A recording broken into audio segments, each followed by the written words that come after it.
Hello दोस्तों, क्या हाल चाल। मैं विपुल राम शर्मा एक बार फिर आप लोगों का स्वागत करता हूं आपके प्यारे से परिवार द एनवाईए में।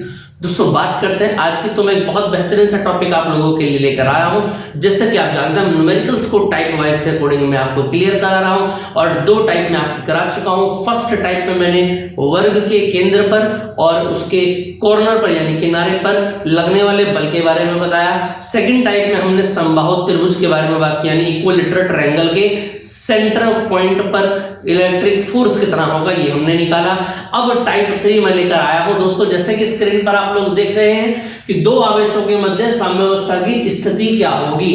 यानी अगर आपके सामने कोई भी दो आवेश रख दिए जाए किसी भी चार्ज के, ठीक किसी भी प्रकृति के, तो उनके बीच में संतुलन यानी एक ऐसा बिंदु बताइए जहां पर क्या होगा, दोनों के मध्य लगने वाला बल कैसा होगा, संतुलन होगा।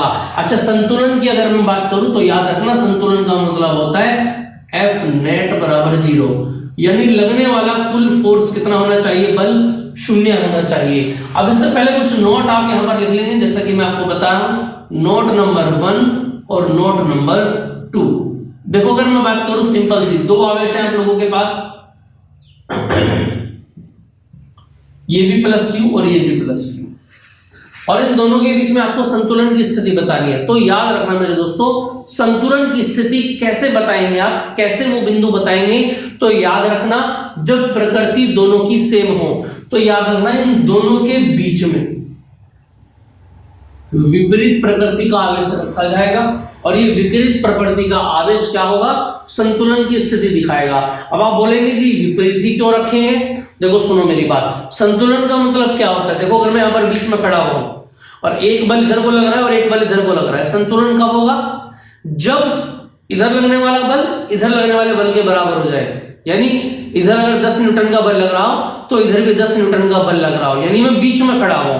अब मुझको इधर भी खींचा जा रहा है इधर भी खींचा जा रहा है, लेकिन मैं कहीं नहीं जा रहा, मैं संतुलित हूं अपनी जगह। समझ गए, बिल्कुल ऐसे यहां पर होगा।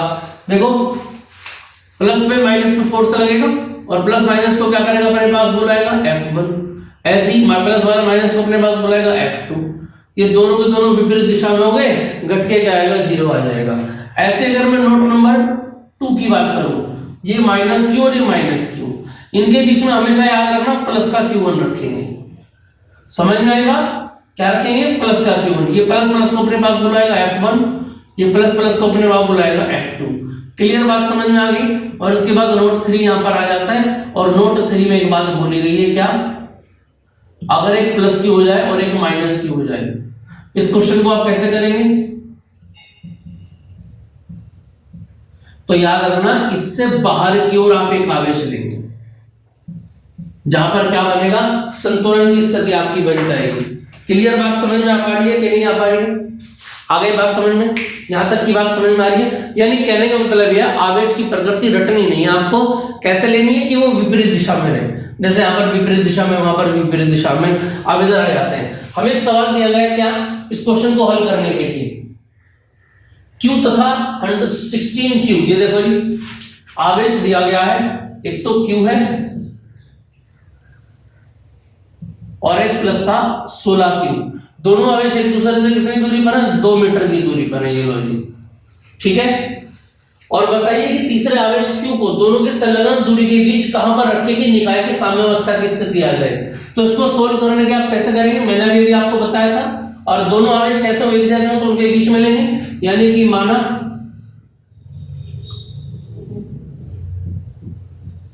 तीसरे आवेश Q को प्लस Q से x मीटर की दूरी पर रखा है, जहां बल कैसा है,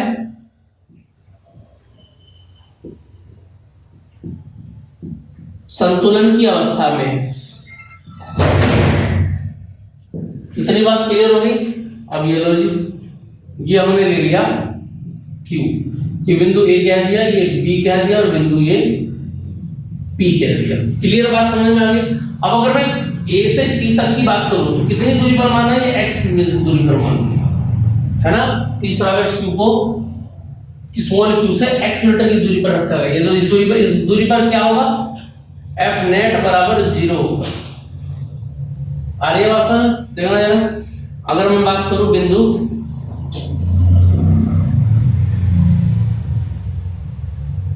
P पर, मुझे एक बात पता है कि एफ नेट कितना है, यहाँ पर 0 है। समझ में आई बात? अब देखो, प्लस प्लस के कारण बल लगेगा, इसको विपरीत दिशा में कर देगा, प्लस प्लस के कारण बल लगेगा, इसको विपरीत दिशा में कर देगा।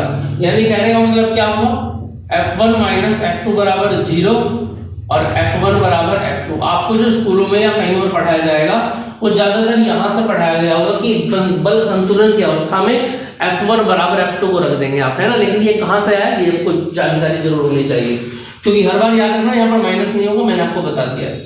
अब देखो F1 की अगर मैं वैल्यू खोलता हूँ तो कितना आएगा, बोलो 1/4 Q1 Q2 यानी Q into Q upon R square. भाई यहां से यहाँ तक की दूरी x है ना। चलो अब दूसरे वाले को निकालते हैं, 1/4 बोलो कितना आ जाएगा, Q1 और यहां से आ जाएगा Q2 अपॉन में क्या आएगा R स्क्वायर। यानी P से B तक की दूरी की अगर मैं बात करूं तो पूरे के पूरे 2 में से x को माइनस कर दूं, पूरे के पूरे 2 में से x को माइनस करेंगे तो 2 माइनस x का होल स्क्वायर। 1/4 से 1/4, Q से Q क्या बच गया, देखें जरा यहाँ पर, ये Q से ये Q आ गया, तो इसको क्या लिख सकता हूं मैं, 1/x का होल स्क्वायर पूरे को, भाई लिख सकते हैं ना स्क्वायर से, ठीक है। ऐसे यहां पर इसको बोलोगा, इसको क्या लिख सकते हैं आप स्क्वायर में, ये 16 है तो इसको 4/2 माइनस x का होल स्क्वायर कर सकता हूं। बोलो भैया समझ में आया कि नहीं आया? फिर दोबारा देख लो एक बार, मैं फिर आपको बता रहा हूं। ये क्या था, 1/x स्क्वायर बचा, तो यहां से x का होल स्क्वायर कर लिया और यहां से 16 को लिख लिया 4 का वर्ग और 2 माइनस x का वर्ग कर दिया, वर्ग से वर्ग खत्म हो गया। तो दोस्तों ये बचा 1/x बराबर 4/2 माइनस x। क्रॉस मल्टीप्लाई करेंगे तो यहां से 2 माइनस x आ जाएगा और यहां से 4x आ जाएगा। इस x को उधर लेके आएंगे तो 4 और 1 5x हो जाएगा और x बराबर क्या हो जाएगा, 2/5। और अगर मैं इसकी डिवाइड करूंगा तो कितना आ जाएगा, 5 चौक 20, यानी 0.4 मीटर की डिस्टेंस पर वो बिंदु P है जहां पर आपको क्या निकालना है, बल, इसी बल संतुलन की अवस्था में रहेगा। तो ये जो दूरी आएगी आपके पास मीटर में आएगी। क्लियर बात समझ में आ रही है? यही आपसे एग्जाम में पूछा जाएगा और साम्य अवस्था के ऊपर कोई भी क्वेश्चन आ जाए, बस ये की पॉइंट आपको याद रखना है। ये जो नोट मैंने आपको बताए, आवेश जरूर चेक कर लेना, दोनों एक जैसे हैं तो उनके बीच में आवेश नहीं रखना पड़ेगा, और अगर आवेश अलग अलग है तो किसी भी एक बिंदु से बाहर की ओर आपको उस आवेश को रखना पड़ेगा। समझ में आ गई बात? यानी इतनी बात क्लियर है। चलें जी, यहां तक की बात क्लियर होगी आपको, इससे अलग कोई दिक्कत किसी को भी? इतनी बात क्लियर आ गई? चलें जल्दी से जरा इसको स्क्रीनशॉट लेना चाहे तो आप स्क्रीनशॉट ले सकते हैं एक बार, फिर इसके बाद में अगला पॉइंट आपको और बताता हूं, ठीक है। जल्दी से कंप्लीट करें इसको आप।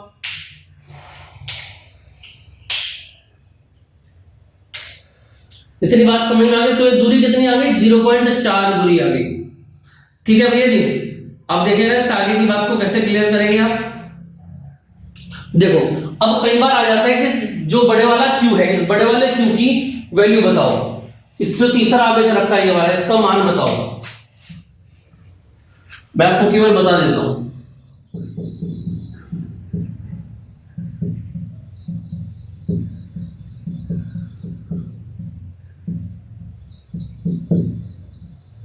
Q का मान ज्ञात करना। ये Q कौन सा वाला है, तीसरे वाला है। अच्छा देखना जरा यहां पर, अगर मैं बात करूं आपसे, ये 16 Q हो गया, ये Q हो गया और ये तीसरा आवेश Q रखा है। यहां से यहां तक की दूरी कितनी आ गई आपकी, 0.4, और पूरी दूरी कितनी अगर मैं बात करूं, 2 मीटर। बात समझ में आ गई? अब अगर तीसरा यहां पर, ये हमको पता है कि Q के ऊपर बल संतुलित होगा। अगर मैं बिंदु Q की बात करूं, बिंदु Q पर, अब यहां से एक बात ध्यान देना, देखो अगर मैं यही वाली टर्म लगा दूं दोबारा से, F नेट बराबर 0, किसके बीच में, इसके बीच लगने वाला बल बराबर होगा इसके बीच लगने वाले बल के। तो जब ये आमने सामने होंगे तो क्या इसमें Q आ रहा है, Q से बड़े वाला Q भी कट गया, छोटे वाला Q भी कट गया, यानी Q बचा ही नहीं, तो Q का मान निकालेंगे कैसे? तो इस सवाल को कैसे करेंगे मैं आपको बता देता हूं। आपको कुछ इस तरीके से सोल्व करना है कि क्या बचे, ये Q बच जाएगा। अब इसके लिए आपको क्या करना होगा, देखो मैंने आपको बताया Q के ऊपर क्या होगा, F1 प्लस F2 बराबर 0 होगा भाई। इसके कारण अगर इस पर निकालूंगा तो क्या होगा, इस पर लगाने वाला बल क्या होगा, बाहर करेगा F1 से भाई। Q और Q के बीच में अगर बल पूछो तो F1 इतना आएगा, फिर 16 Q और Q के बीच में पूछो तो ये भी कहाँ आएगा, बाहर आएगा। समझ रहे हो इस बार क्या बात कर रहे हैं, देखो इस बार ऐसे कर रहे हैं, इन दोनों के बीच लगने वाला बल और इन दोनों के बीच लगने वाला बल, दोनों आपस में क्या होंगे, जोड़ के बराबर आ गया F1 बराबर माइनस के F2 आ गया। अब यहां से फॉर्मूला खोलो 1/4 पाई एप्सिलॉन नॉट। सबसे पहले F1 निकालो, Q इंटू Q और दूरी कितनी आ गई 0.4 का स्क्वायर, ऐसे ही 1/4 पाई एप्सिलॉन नॉट। अब Q की मल्टीप्लाई करनी है किसके साथ में, बड़े वाले Q के साथ में,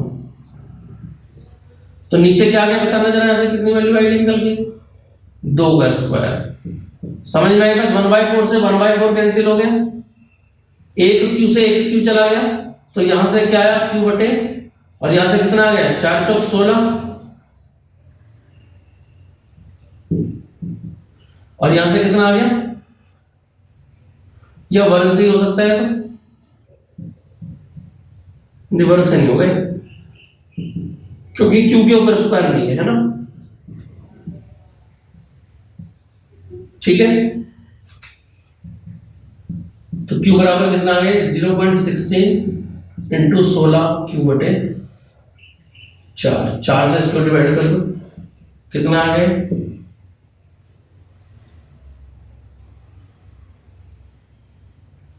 इंटू 16Q। अब वैल्यू में आपको Q की वैल्यू देगा तो वहां पर आप इस Q की वैल्यू रख देंगे, आपके पास टोटल Q आ जाएगा, कैपिटल Q। क्लियर बात समझ में आ गई। चलिए तो दोस्तों फिर ये टाइप आपकी यहाँ पर कंप्लीट हो जाती है। इसके बाद अगली टाइप और मिलेगी, कुछ अच्छे क्वेश्चन, एक दो टाइप और बचेगी, उसके बाद फिर मिसलेनियस क्वेश्चन में लेकर आऊंगा। कम से कम 25 से 30 क्वेश्चन सेट के अंदर रहेंगे जिसको हम सोल्व करेंगे। ठीक है दोस्तों, चलिए तो मिलते हैं नेक्स्ट क्लास में। जय हिंद।